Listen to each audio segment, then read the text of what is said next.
ইট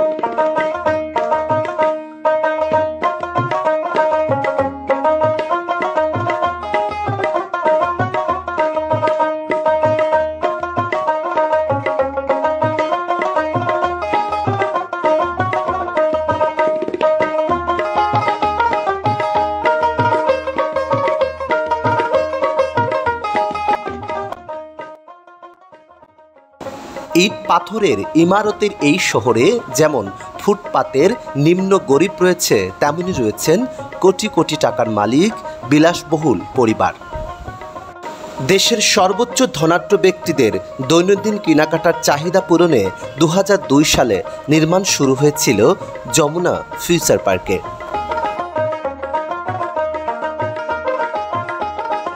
চার কোটি 1 লক্ষ বর্গফুটের 8 তলা বিশিষ্ট এই মার্কেটটি 2002 সালে নির্মাণ কাজ শুরু হলেও আনুষ্ঠানিকভাবে 2013 সালের 6 সেপ্টেম্বর সর্বসাধারণের জন্য উন্মুক্ত করে দেয়া হয়।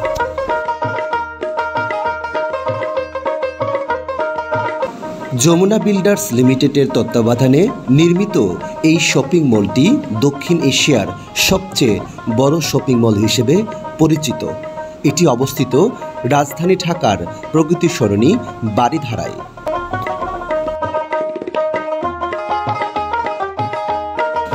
এই শপিং মলটি সপ্তাহে বুধবার শুধু বন্ধ থাকে, বাকি দিনগুলোতে সকাল 10টা থেকে রাত 9টা পর্যন্ত চলে বেচাকেনা। এটি যমুনা ফিউচার পার্ক নামে পরিচিত হওয়ায় অনেকেই ভাবেন যে এটি কোনো পার্ক বিনোদন কেন্দ্র, কিন্তু এমনটি নয়। এটি হচ্ছে একটি বৃহত্তম শপিং মল, যেখানে চোখ ধাঁধানো নানা রকমের পছন্দের নান্দনিক জিনিসপত্র রয়েছে। বাংলাদেশের তথা দক্ষিণ এশিয়ার সবচেয়ে দামি দামি জিনিসপত্র এই শপিং মলে পাবেন। আর তাই তো আভিজাত্য পরিবারগুলো এখানে এসে কোটি কোটি টাকার মার্কেট করে নিয়ে যায় প্রতিনিয়ত।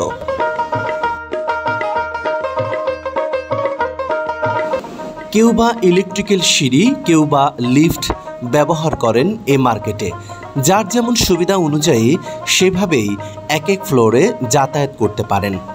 বহু নান্দনিক এবং সৌন্দর্যের এক অনন্য স্থাপনা এই মার্কেটটি, যেখানে কখন রাত কখন সকাল কিংবা সন্ধ্যা বোঝার কোনো উপায় নেই। এত বেশি লাইটিং এবং সাজসজ্জা যে কোনোভাবে বোঝা যায় না কখন কোন টাইম অতিক্রান্ত হচ্ছে। চারিদিকে শুধু ঝলমলে আলো আর দৃষ্টিনন্দিত স্থাপনার সৌন্দর্যে ভরপুর, যে কাউকে মুগ্ধ করে এই মার্কেটের সৌন্দর্য। সম্পূর্ণ শীততাপ নিয়ন্ত্রিত এই মার্কেটে শুধু স্বর্ণ জুয়েলার্সই নয়, রয়েছে কোটি কোটি টাকা দামের ডায়মন্ড এবং হিরো, যেগুলো বাংলাদেশের সবচেয়ে আভিজাত্য পরিবারগুলো এখানে ক্রয় করে থাকেন।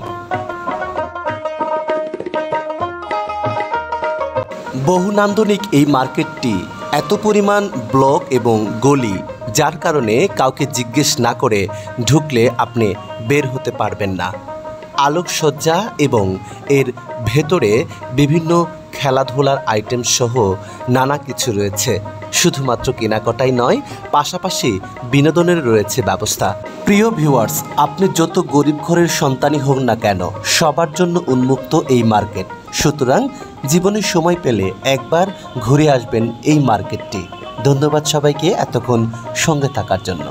আল্লাহ হাফেজ।